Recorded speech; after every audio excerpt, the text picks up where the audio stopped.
Assalamu alaikum wa rahmatullahi wa barakatuh. Welcome to today's episode of Shutta wa Kammoon. And waiting for Sheikh Yahya to join, inshallah. Sheikh Yahya, are you there?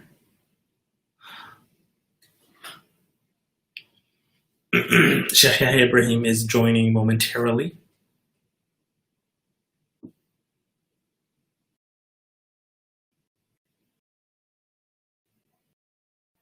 Meanwhile,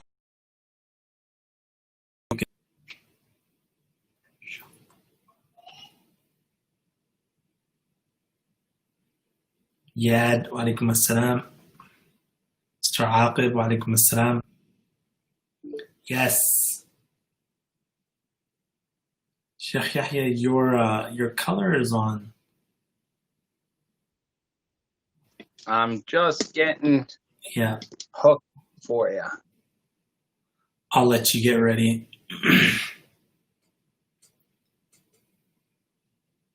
Habiba in Leicester, wa alaikum assalam. Amani, wa alaikum assalam.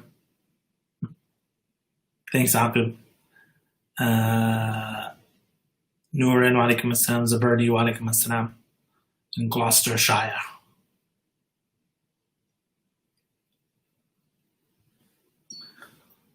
Farzana says the sound is very low. Inshallah, it'll pick up in a second.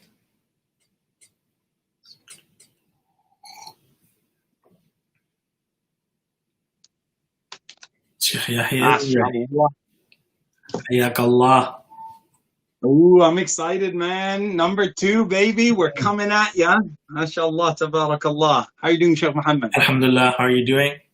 Busy man? I'm good, man. I'm loving that haircut, bro. What's happening today, man? What went down? MashaAllah. Is that like a self-done haircut from last week or what? How can this be self-done? This is not.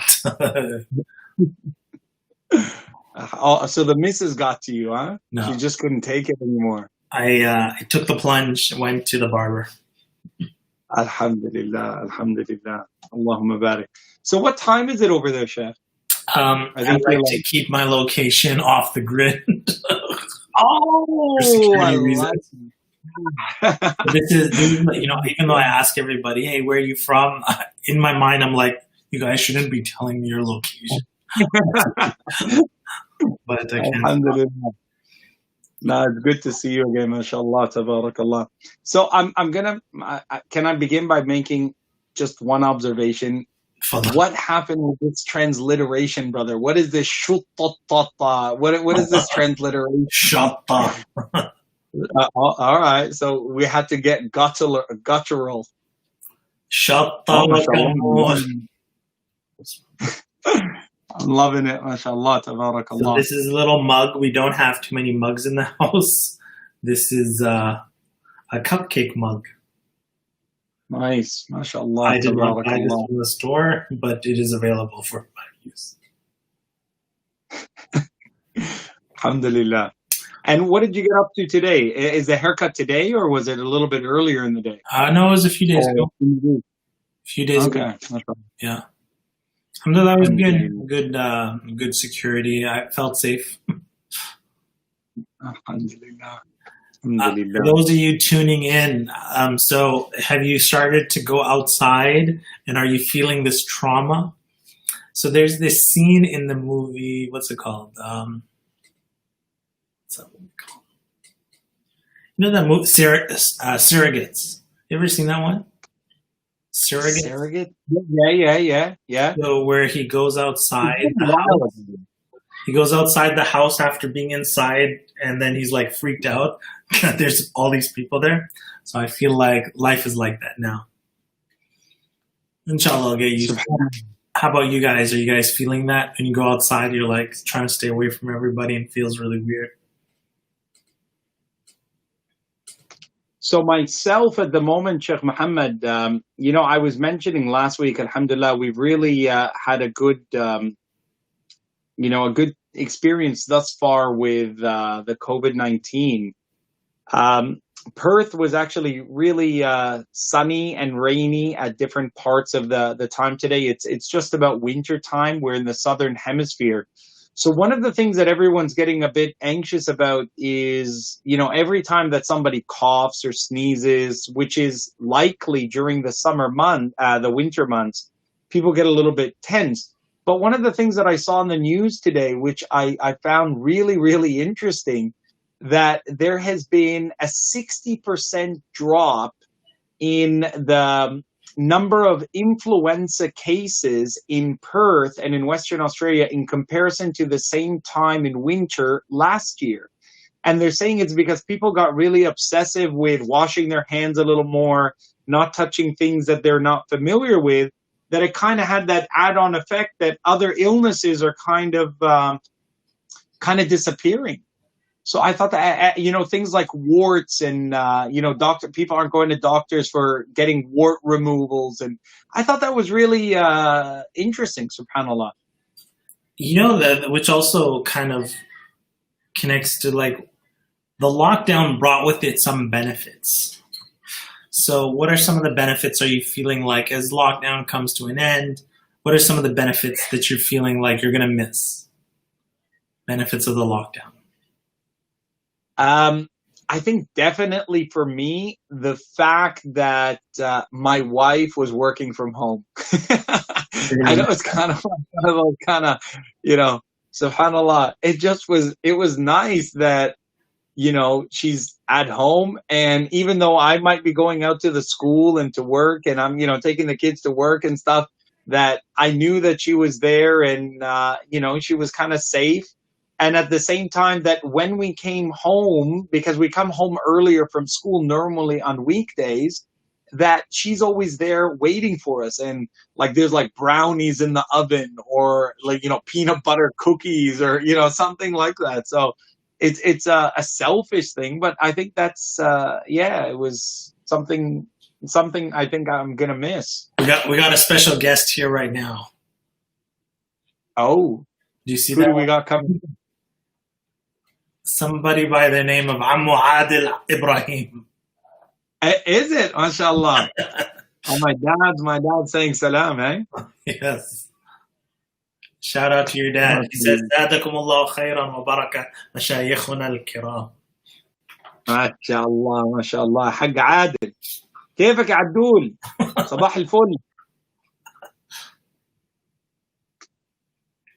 Yeah, no, my dad's a big fan, Sheikh, mashallah. He's always watching your stuff, mashallah. No, it's on your page too, so that's is it? Oh, okay. Yeah. I'm back in. Alhamdulillah. But honestly, he's always commenting. We were actually talking about you earlier today as well, actually. Subhanallah. I told him I'm going to be doing this session with you. So what about you, Sheikh? What are you gonna miss from, as things begin to open up again? What are some of the things that you're... I think, a lot of people have mentioned this, but... you're going to miss... family relationships, like being at home for such a long period of time. You really get to build up this time together with the family. You've crashed on us, Sheikh Yahya. I'll have to carry this on my own. You're there, back?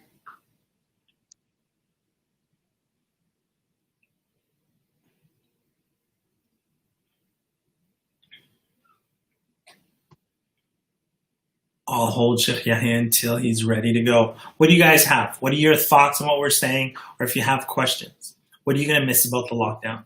One thing that I'll miss about the lockdown is also the quiet. I miss the quiet. Even though it could be a big city and there's lots of people in it, but the lockdown really gave us all this quiet time. And being an introvert, enjoying the quiet, I miss, when it starts getting noisy and busy again. So alhamdulillah that it is like that, but I always enjoy the quiet. So I'm going to miss that. Mm-hmm. Alhamdulillah. I think one of the things that I'm looking forward to is being able to travel and other people being able to travel to see us.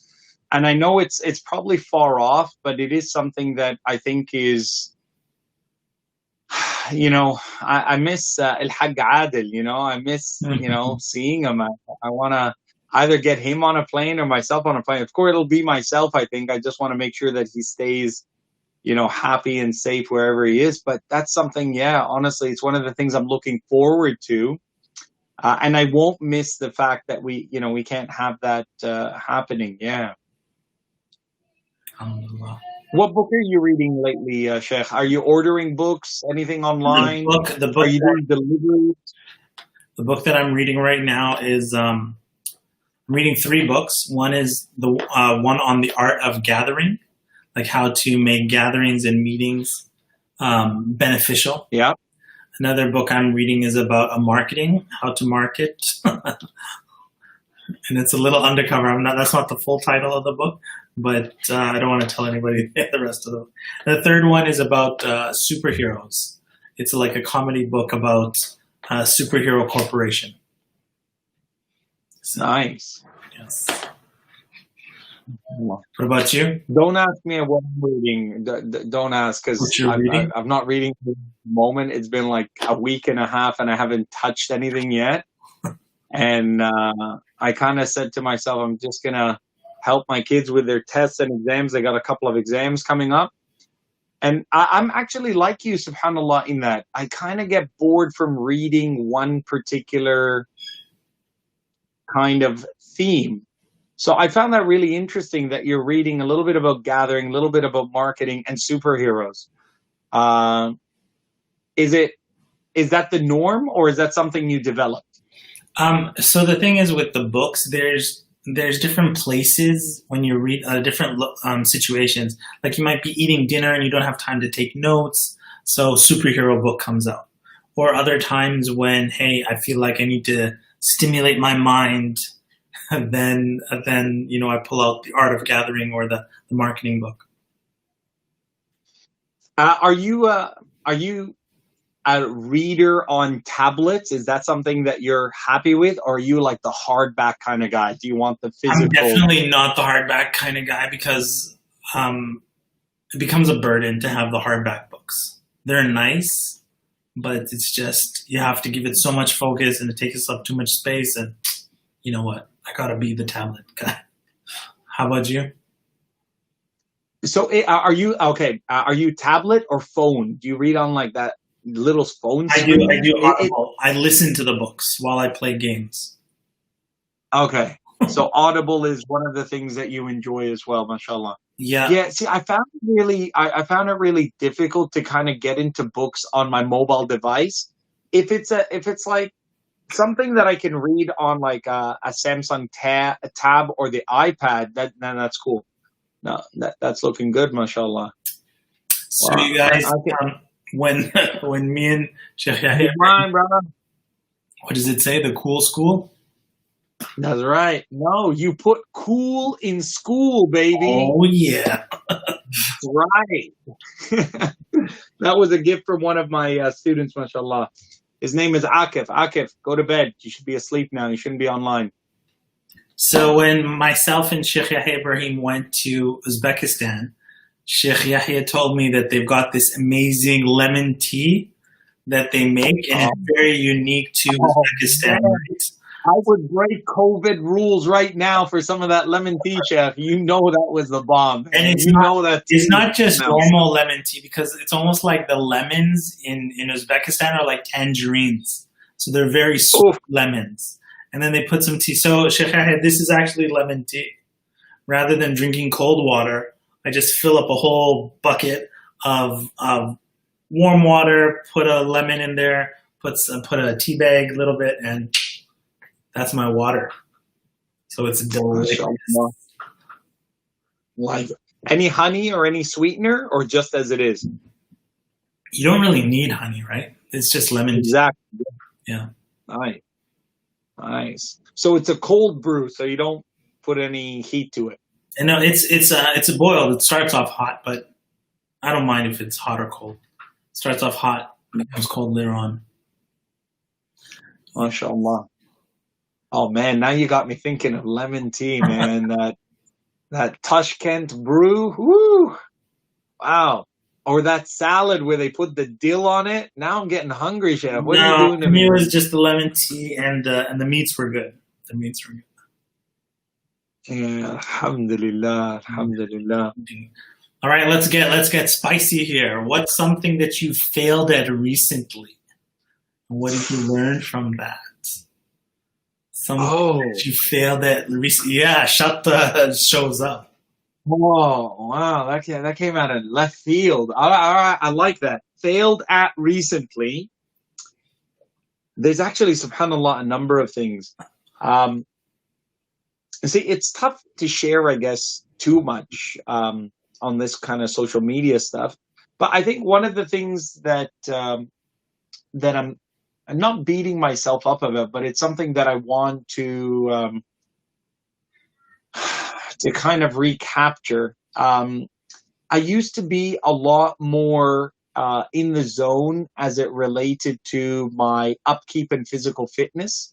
And subhanAllah, ever since, COVID and, all this kind of stuff, there's no swimming pool.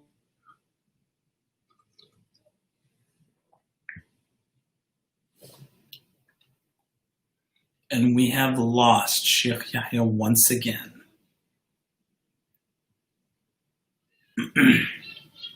Shutta wa Kammoon. I'm still here, guys.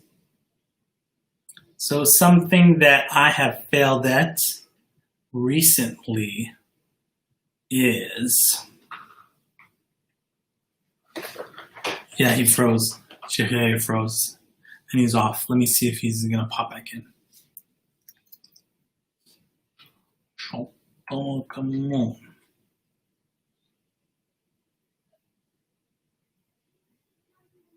Shehnaz says something she's not going to miss is having to connect with family on video calls. Is he back? Yes.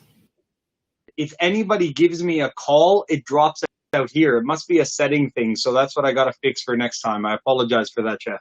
So I don't know if you heard me. I was saying I just don't feel healthy. I just don't feel that I'm back in the zone of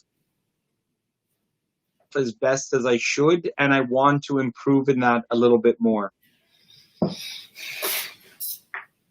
When we were doing... Are you able to... Yeah, you're still breaking up a little bit. When we were doing in our book here in our book club, one of the things that we found that when the COVID thing started and there was all this stay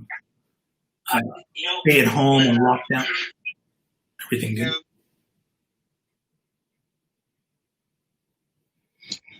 What I found was that I couldn't read any books. I found my mind was just like taken off of reading books. And then when I asked the other people in the book club, how are you guys doing with your book reading? And almost everybody was like, we haven't read any books. We haven't read any books. Like nobody read anything.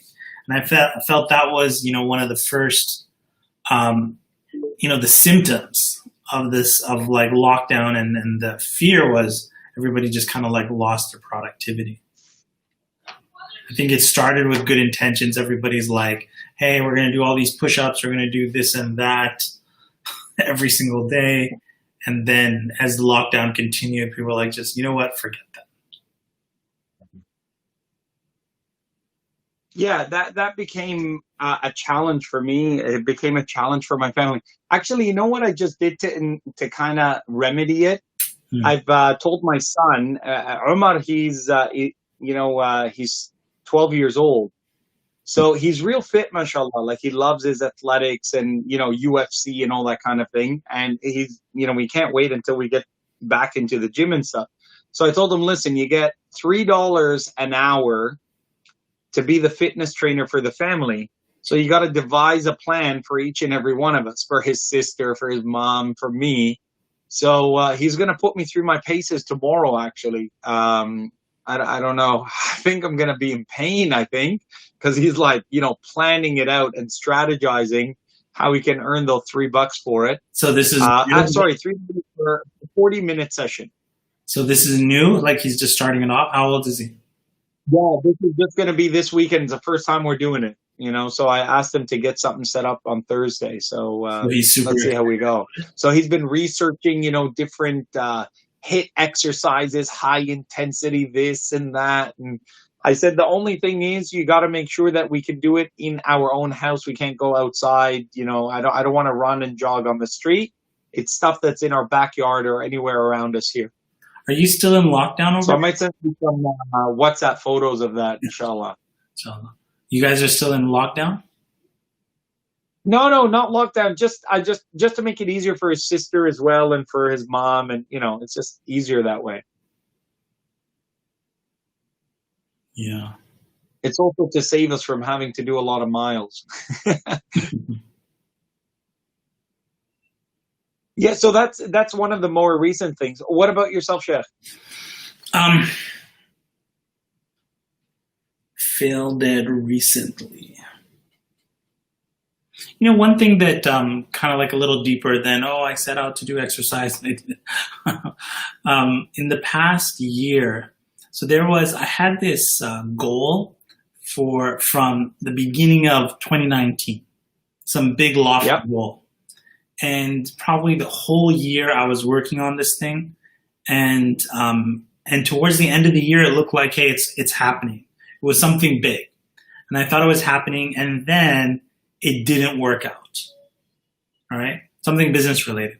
Didn't work out. And subhanAllah, like recently, like even like 1 month ago, 2 months ago, I have a new opportunity that is probably like 3 or 4 times more exciting than that one that I was working on all year long and I failed at. And now this opportunity is like maybe 3-4 times stronger and better. And I said to myself, if last year's program, last year's draw, and the thing that I worked on last year, if it had worked out, I would have been blocked from moving on to this bigger goal. And it kind of reinforced for me this lesson that when Allah subhanahu wa ta'ala, when things don't work out, Allah subhanahu wa ta'ala has something better for you planned. So don't, especially if you pray istikhara. When you pray istikhara and you say, oh Allah, if this is not good for me, then keep it away from me and keep me away from it. And when something's kept away from you, you want to ask yourself, or even get excited, what's the big thing that Allah subhanahu wa ta'ala has ready for me? So, what about when you don't land on your feet, Sheikh? What about you don't find that thing around the corner? That's happened to me, subhanAllah, many times as well. And it takes a kind of a recalibration of still appreciating some of the things that are already there in your life, in my life. But what happens, what would your feelings have been had this not been around the corner? Had 2020 not come and this 3 or 4 times the project of the first one, had it not been there, would you still have been in the mode of dua for it? Would you still have been hunting? And when do you stop hunting? Yeah, so it's not that this other thing was around the corner because, like I said, the whole last year I was working on it. So that's like 11 months. And then it was kind of working out and then it failed in probably February. So you got February, March, April, May, June, like 5 months. So this isn't like, something just hopped around the corner. So I guess the emotion, so the thing is, I tell myself, hey, look, Muhammad, did you pray istikhara? And I say yes. And I'm like, if you prayed istikhara and it's not working out, then take that as a lesson that Allah subhanahu wa ta'ala has something better for you. It's kind of like reassuring your heart. Obviously, you're going to feel bad that what you set out to do didn't work out. But if you have the right attitude, inshallah ta'ala, it's like Allah's asking something more from you. Allah. Mm-hmm. It's like the analogy that I give. I know when people hit a hurdle, they say, I've hit a wall. And I really don't like that metaphor of a wall because a wall you can't jump over. So I like to, the metaphor I'd say is like a hurdle, because a hurdle requires you to jump higher. So it's like if you've hit this obstacle, okay, how can I jump higher? How can I do something better and stronger to get over this? As opposed to just hitting a closed door wall. So Sheikh Yahya, it seems like you're doing a lot of online stuff these days. You got like new technology you're not telling us about. What's up with that?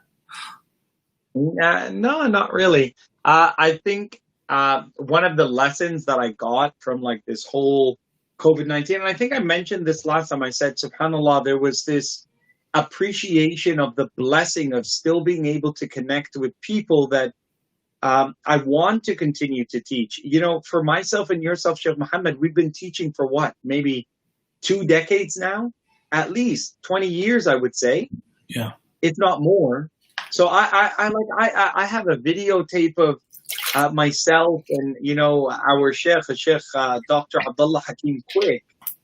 He and I, we used to alternate Jumu'ah khutbahs at Tariq Islamic Center, Toronto and Region Islamic Center. And I was going through my shed, and there was this video from 1994, which is like, wow, that's like grandfather age, man. Subhanallah. Allahumma barik lana fi asma'ina wa absarina wa quwwatina ya Rabb. But that's like, so we've always only ever done this. We've always only ever taught and shared, and my whole career trajectory, even in coming to Australia, being attached to a school and youth work, and to then feel, oh, hold on a second, you might have to sit at home and not do anything, was like, okay, I need to get online a little bit more, and I need to spend a little bit of money on it, and I need to get people involved. I was always the type, Sheikh, that never wants to ask people to like contribute or volunteer or anything like that. I always am the kind of guy who, I'm going to pay somebody's fair wage and get them to do something right. And then, subhanAllah, this whole COVID thing came and I said, well, I still want to be able to teach both my students here at the school in Perth, but also maybe abroad. So it just made it a little bit more, there was a fire that was kind of lit under me to achieve that. So yeah, today, subhanAllah, I was in a studio filming a series called A Young Muslim's Guide to Virtue. And it's, it was like I was trying to talk to myself 25 years ago, hold on, things will, you're going to see where things will turn out in your life. And these are the things that are thawabit that you need to hold on to and to be firm with. And you'll get there. So I want to film the opposite of it. I want to film something called transgressions. Where you go, where you cross the line, and how to come back from it. I think a lot of young people at the moment, Sheikh, they cross the line, but nobody's helping them come back. It's almost as if like you've gone there. Now, yuridu shaytan yudillakum dalalan ba'ida. It's like ba'id. I'm so far away. Yeah. How can I even come back? Like, I don't even know the way back. I have no map. I have no guidance. And subhanAllah, like, when you see the context of the Quran that Allah speaks about hudan wa nur, it's guidance and then light. Because if you know which way you're going, even if it's pitch black, at least you're in the right direction. Even though you can't see where you're going, but it's this way. So you're walking in the dark, but at least you're going to eventually get out of that dark because you're on the right path. You're on guidance. But if you're in misguidance and without light, without faith, then that's where the problem is. For me, I know you love teaching maybe in person, but I actually don't. I don't like meeting people as much. So for me, lockdown I think they said there's two types of people. The longer the lockdown goes on, some people become, like they get more in their element, and some people start getting antsy and they need to go outside. So I'm of that style that the longer the lockdown went, I was like getting more in my element, more calm, more peaceful. So yeah, for those who don't know, even though I do teach, but I don't really like to go traveling so much for the teaching. I find that when I teach, my mind shuts off and I only focus on the teaching. So I don't get to enjoy anything else. So if I want to enjoy, then I'll just like, I'm not going to work. I don't mix work with having a good time and vice versa. Mm. That's my style. Yeah, for me, subhanallah, it's become a burden of joy to kind of say, no, I want to learn a little bit more about this online ecosystem, and I want to develop something that's comfortable for me. Believe it or not, actually, Chef, I'm actually building in my backyard, like not a shed, but like a granny flat, but it'll be like a studio-y kind of thing that I can just hide there, and I'm away from the kids, and I don't have to say go to bed, so that I can teach. And the struggles that we have, right? Yes. You got to find that little corner, and oh my God, I got to get the right lighting, and I hope the Wi-Fi isn't going to be messed up because the kids are playing Fortnite or whatever it is, that's happening in the house, or Shireen, get off Netflix or something. Not that she's on unmonitored anyway, but I mean, you know what I mean? Like, so I am taking it somewhat serious, and I do want it to be something that, that there is benefit in it. And I'm trying to tailor the program for my own children. So it's like, if I'm not there for Umar and for Shireen over the next 6-7 years, that's really my focus. It's not adults. And I've kind of like pushed that out the door. No, the ones that I really want are the 11 to like 12-year-olds. That's going to be them. And I want to do like something that's meaningful to them. They're the ones that I spend most of my time with here in Perth. They're the ones that I care about teaching the most. They're the ones that I'm passionate about. And I hope that remains, even though I get older. I'm not as cool as before, but what's interesting about the studio style is that the lectures actually come out more enjoyable when the kids are playing in the background, when there's a crying baby somewhere, and somebody runs, you're like, go to sleep, I'm doing a lecture right now, right? I think even people, even subhanAllah, even Quranic recitation, when they made those CDs and tapes, when they're done at the Haram or at Taraweeh, it's like amazing.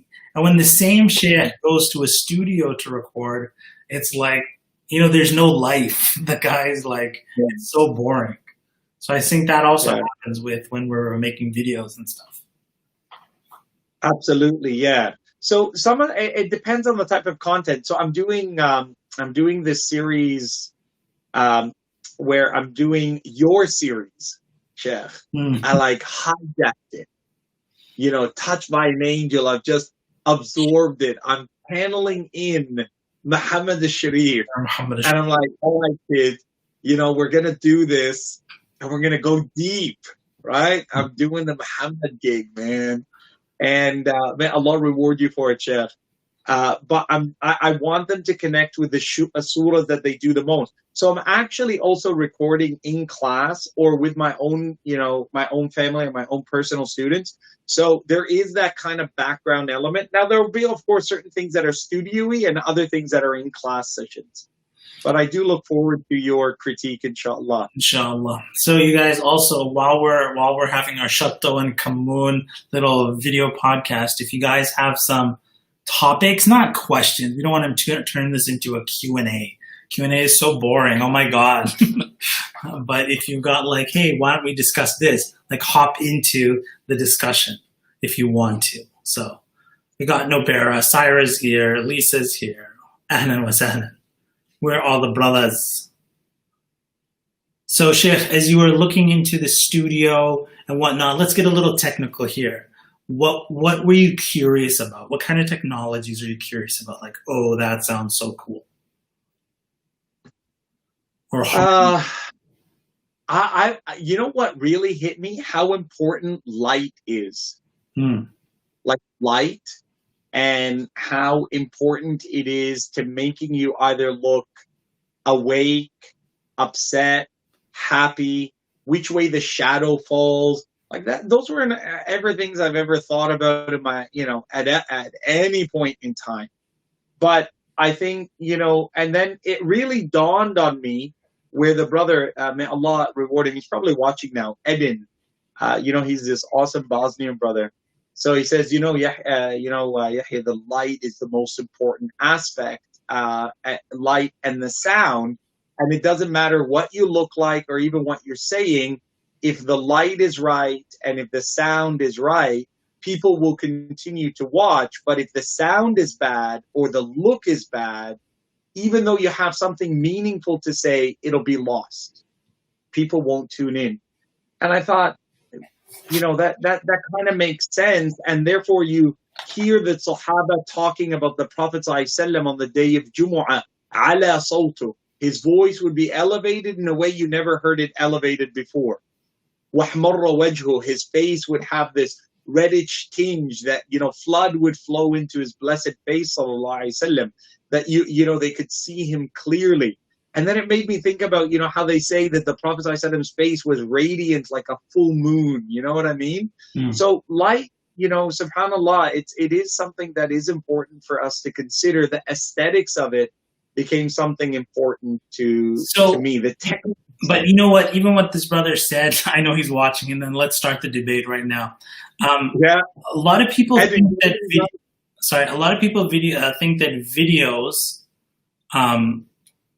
that videos, the more polished you make them, the more people will like them. But that's actually not true.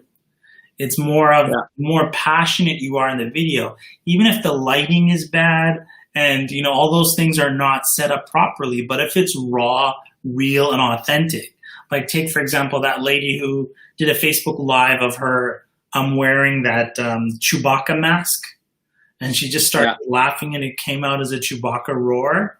And that had like 50 million views. And a video like that, there's no lighting, there's no camera angles or anything like that. It's all about, the passion.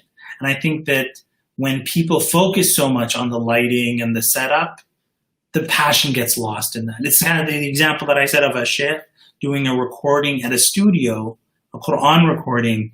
Even though the sound is perfect, it comes out weak. So... No, I absolutely agree. I agree with that. His point was really simple in the sense that if people can't hear you because the microphone you're using, you're not using a microphone or you're using a camera, so it just makes it more annoying that they won't be repeat. They won't come back to listen because their previous experience wasn't worthwhile.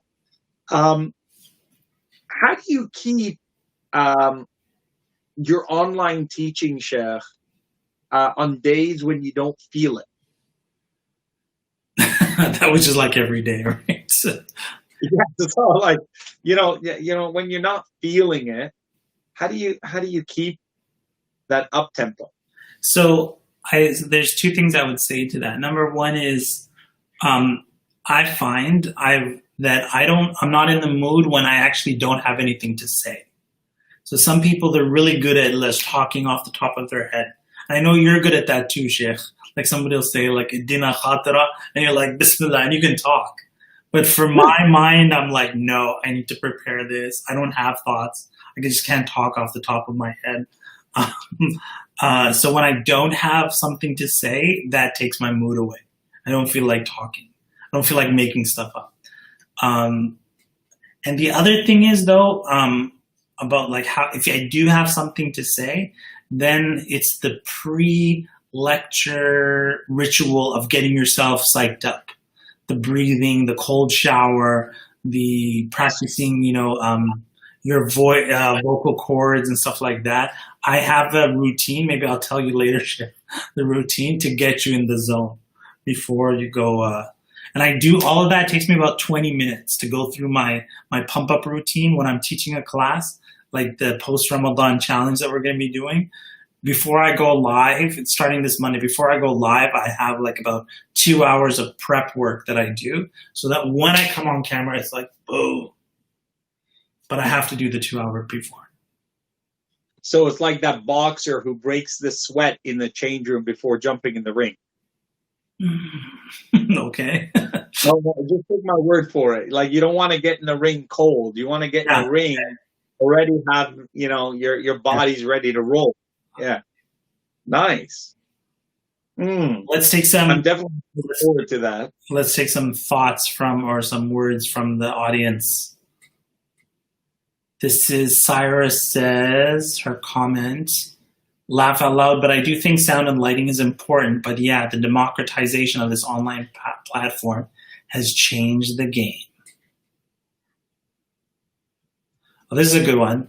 So Nabera is asking, how do you have so much to talk about? That one's for Sheikh Yahya. Yeah, Sheikh Yahya has lots to talk about. SubhanAllah, I think what it is for myself, so I'm a father, so there's always something that's happening, like whether with my daughter or my son or my other son, and I'm a husband. And then SubhanAllah, I'm also a community member. I'm an imam at a school. I'm a teacher at a school. There's always some drama that there's commentary that is necessary on. So I think that's one of the issues. But I think keeping current with our tradition, like with the books that we read, and you just heard Sheikh Muhammad, he's reading and listening to 3 books of various topics.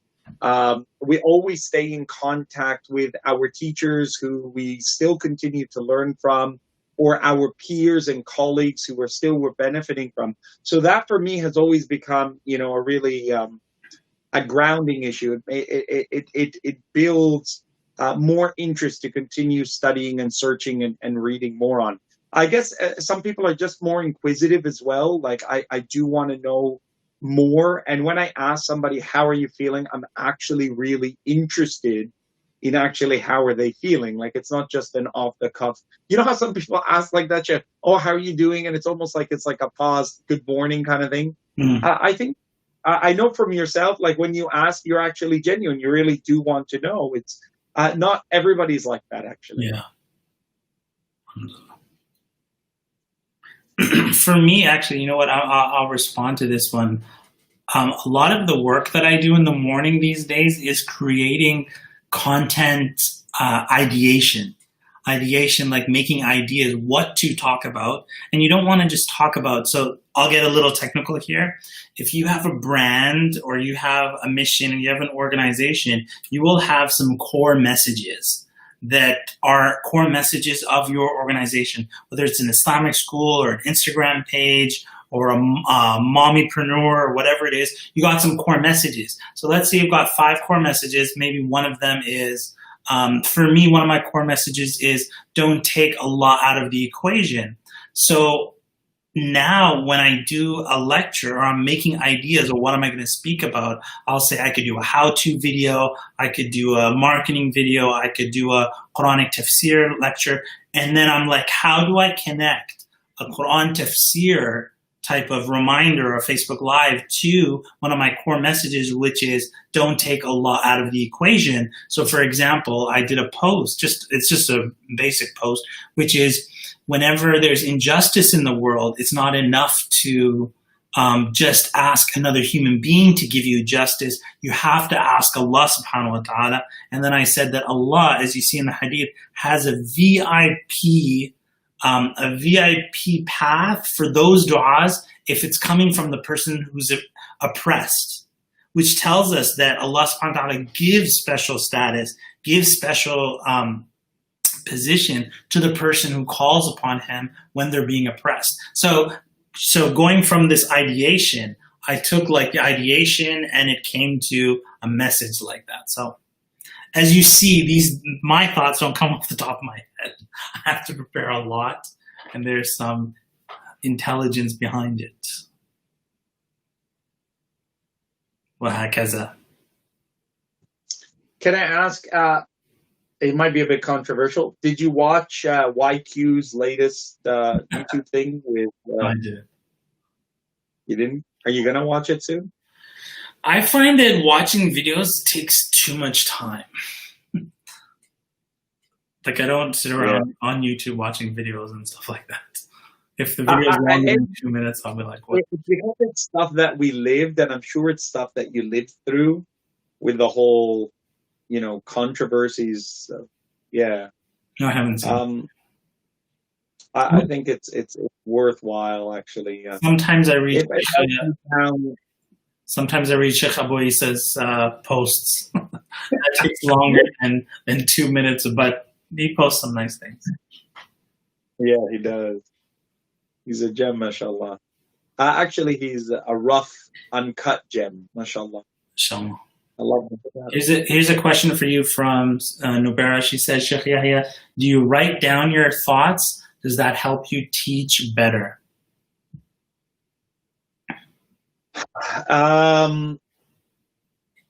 It depends on the topic and who the audience is. When I'm with my students here, for example, younger audience, no, I like to keep it raw. I like to keep it off the cuff. And I like to keep it something that is, as Sheikh Muhammad said, authentic, like something that is accessible. It's not, one of the problems I think a lot of people have is with young people, with relating, they want to say what's in their mind that they want to say, not necessarily what the audience needs to hear. And I always, for Jumu'ah, for example, I hate when people at the masjid will pre-assign the talk. So just say I'm flying into like London or something and say, Sheikh, we would like you to speak on this. But it might be that the audience that is there, in my estimation, would benefit from something else, or that if I was to approach it from a different angle would be better. So I kind of like to ad-lib with particular audiences. Now, if it's a technical topic or if it's a particular, subject that requires greater research, greater information that is going to require referencing and things of that, definitely I will have prepared notes and other things. How about you, Beth? What are you've already demonstrated that you do. Yeah, I always have to have point form in front of me. Like it's not a written out whole lecture, but even as I'm talking to you right now on the side screen, I have like, here are some questions to, when it starts going to a lull, I'll like pull out the questions. I have something to say. And my core main messages I also have right here on the screen. So I do have to see something. And even when you see me talking without notes, it's because I memorized my notes. So I use my memorization techniques. This is true. Absolutely. Yeah. True. MashaAllah. I want to, mention something here. Sabah, this is kind of like going backwards here. Sabah says, sound and lighting is very important. Like the Angel series of Umar Sulaiman was brilliantly executed. So one thing that's interesting, here's some technology. So a lot of people, when they are doing these Zoom calls and online, they're using a very cheap webcam. And they're not using like a DSLR or whatever they're called, the big cameras. But I know a technology that will give you like those big fat Canon cameras, how to use it for a Zoom meeting. And when you see Sheikh Umar Sulaiman, sometimes his scene is so amazing. It's because he's using this technology. It's not a big technology, but it's simply a certain cable that you can get. It's actually a Canadian company that takes a DSLR camera and connects it to the computer so it thinks it's a webcam. So you get that monster lens, that quality of lens. The D-Link cable. Yeah, and then the background is all like kind of faded a little bit. It's so crystal clear. So Sheikh Umar Sulaiman, you'll see some of his lives like on Instagram, he's using it, and some of them he's not using it. And that and you know which is which. Huh? Yeah, you can immediately, and you'll know. You can immediately tell. So it costs about actually like $35 to get that connection. The camera obviously is more expensive than that, but that's what that is. I would love to see a link to that, Jeff, because the same kind of ones here were about $290 for that, which is what I paid for it. So I'd like to see the $35 one. You paid $290 for what? So the same kind of clip. It's a USB clip, but it connects into your DSLR. I'll send you the one. Maybe it's a different one. I'll send it to you on our little WhatsApp messaging kind of thing. Inshallah. But that looks, so is it worth the investment then, Chef, to upgrade cameras and things like that for people who are doing this for work or other things? Is it worth for them to do that contribution that you just mentioned to kind of go out of their way and get that camera and get that So or should they just be emotional? Like it kind of sounds, it's a little bit opposite to what you, yeah. Yeah, I just find that people like if you focus so much on the cameras and the lighting, you're gonna lose the passion. The passion's gonna be gone. Again, the example of the studio Quran recitation recording, right? All the sound is perfect, but the heart is not there. But then when they record it at the masjid in Taraweeh in the last 10 nights, recording and sound, and it's it's coming from the heart. So I think that's the difference. However, if somebody's always going live, like every day, like Sheikh Omar Sulaiman's going live or whatnot, to set everything up perfectly one time and just turn it on, like it's worth it. And sometimes when you see the quality output, kind of like for everybody, it makes you happy that it came out that nice. Nobody wants a grainy video or bad lighting, and then it makes you happy, and especially when you see people interacting with that kind of video and sharing it. Alhamdulillah, makes everything nice. PSLR. So, who do you listen to? Do you listen to anyone? Listen to, meaning? Quran?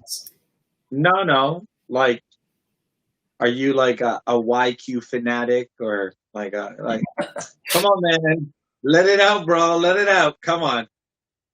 Who do you, who's on the down low? On the down low.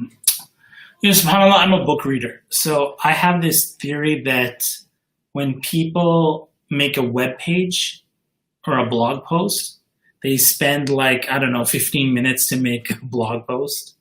But when they write a book, it could be the work of their life. Or it could be they spend 2 years to write it. And it shows, right? So I just like the quality of information you get from a book. I find that the content you get online is like junk food, and the content you get from books it's like quality content. So that's why I like focusing on books, and I don't listen to a specific person and follow wherever they take me. Rather, I follow a topic and find the best person on that topic who is like speaking about this. So I jump from person to person based on their expertise. Hakaza. But I do get asked about YQ like everywhere I go. So what do you think about YQ? I'm like, look, I'm not his secretary. Not his PR front office. Abu Ammar, man. Abu Ammar. Yeah. Allah yahdina wa yahdi. May Allah grant him success and protection and ease and fulfillment. And may Allah light his path and our path to that which is pleasing to him, Ya Rabb. Yeah. I actually enjoy listening to different people. I enjoy listening to YQ. I enjoy listening to Umar. I enjoy listening to yourself, of course. I benefit a lot from some of the older stuff you put out, Sheikh. Was the uncurated stuff was, like it's the connoisseur's blend. It's like the old 35-year-old oud. You know what I mean? It's been brewing in that little dark corner of a Meccan bookshop. You know what I mean? Medina. Yeah. Like, do you even remember those CDs, Sheikh? The Iman Rush CDs? Do you got any of those yourself? I don't have any of the CDs, no, but I know the style that you're talking about. Do you know what I mean? Those lectures, they're very beneficial. They're actually really easy for me to do these days, like to come up with that kind of content. I don't know. I should do more of that. Well, look, honestly, it's a pump up. Yeah. The whole, even just that whole terminology, that Iman Rush. Yeah. And, putting up this stuff on your khutbah website. What was that khutbah website? Khutbah.com. Khutbah.com, man. Woo! Those are some old days, man. That's like the OG days. Allah. I got really big on call to action. Like, at the end, when you tell people call to action. And so my focus stopped becoming so much of just giving a pump up type of speech to what am I leading people towards? So that's why I'm not so excited about that style. And I'm more like, hey, let's move people to take action. It's going to change their life. Are you writing anything yourself, Chef? Writing? A life? Yeah. I should, but why not yet. Not yet. Still building towards it? Inshallah. I'm still getting pumped. What would you write about? Like, what's your... I have ideas of what I think you're probably going to write about. But I'm not going to say that. What are your ideas? Shutta. So people might not know, but one of the nicknames you have is what? Sensei, isn't it? Like the guy behind the ninjas. And so I'd like to see a master class kind of setup from you. On what topic? A number of topics, actually. One of them is brand management, because I know that that's something, mashallah, you've excelled in. I think one of them is reputation repair. I think would be really good as well. I don't know if they're the same things, but I think I would like to see something about like children. It's funny you said reputation repair. And then I'm like, oh, yes. Yeah.